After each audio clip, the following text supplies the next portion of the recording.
စားရီနဲ့တိတ်ပြီးဆောင်းနဲ့တင်းနေအောင်ထုတ်လို့လမ်းဘေးမှာလာပစ်ထားတဲ့ဓာတ်ပေါ်တွေကိုမိသားစုမသိအောင်ကြိုလိုက်ကြလို့ရက်လည်နေကိုတောင်ခမန်းပြုတ်လုခဲ့ရတဲ့22နှစ်အရွယ်တာချီလိတ်ကမတ်ဖြူဖြူအေးရဲ့ဝမ်းနေပွဲဖြစ်စဉ်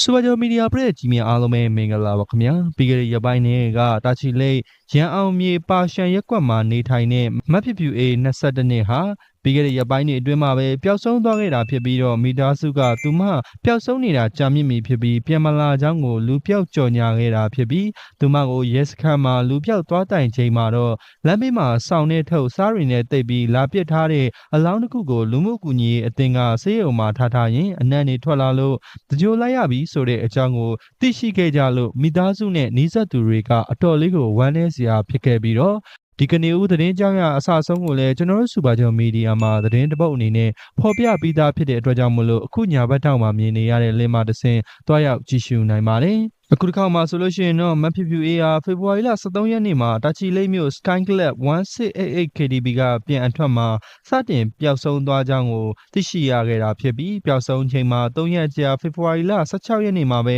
စောင်းနဲ့ပတ်ထားတဲ့လောင်းကိုတာချီလိတ်မြို့ပတ်လမ်းတနေရာမှာအားလုံးကတွေ့ရှိခဲ့ကြကြောင်းသိရှိရပြီးတော့မတ်ဖြူဖြူအေးရဲ့အမားဖြစ်သူကမတ်ဖြူဖြူအေးပျောက်ဆုံးနေကြောင်းကိုတာချီလိတ်ဟောင်လိတ်ရဲစခန်းကိုအမှုဖွင့်မှုတွားရောက်ချိန်မှာတော့ရဲတပ်ဖွဲ့မှအကြိုလိုက်ပြီးဖြစ်ကြောင်းကိုလည်းသိရှိခဲ့ရတယ်လို့လည်းဆိုထားပြန်တာပါမိသားစုဝင်တွေအားလုံးကတယောက်မှအပြင်မှာမတွေ့လိုက်ရဘဲနဲ့သူ့ရဲ့နောက်ဆုံးခီးကိုလည်းမိသားစုဝင်တွေကဘာမှမလုပ်ပေးလိုက်ရဘူးသူလည်းတွားရတာဖြောက်မယ်လို့တော့မထင်မိပါဘူးမိသားစုတွေအနေနဲ့အခုလိုဖြစ်ရတဲ့ပုံကိုလည်းဘလို့မှဖြေမသိမ့်နိုင်ပါဘူးဆိုပြီးတော့လည်းပြောဆိုမှုတွေရှိနေပြီးတော့ပြီးခဲ့တဲ့ဖေဖော်ဝါရီလ20ရက်နေ့ကတော့မတ်ဖြူဖြူအေးရဲ့အမဖြစ်သူက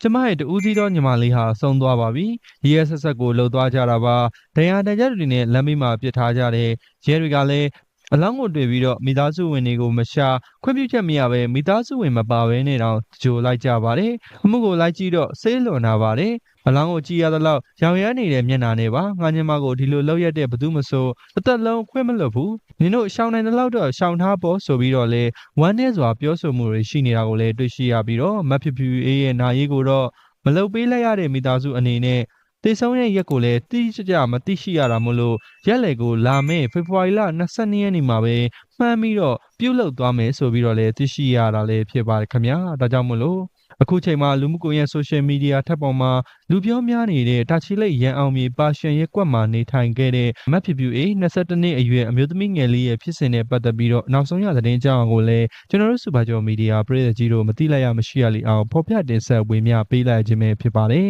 ပရိသတ်ကြီးတို့ရဲ့အတွေ့အမြင်ထင်တွေကိုလည်းဒီဗီဒီယိုလေး comment လေးမှာမှတ်ချက်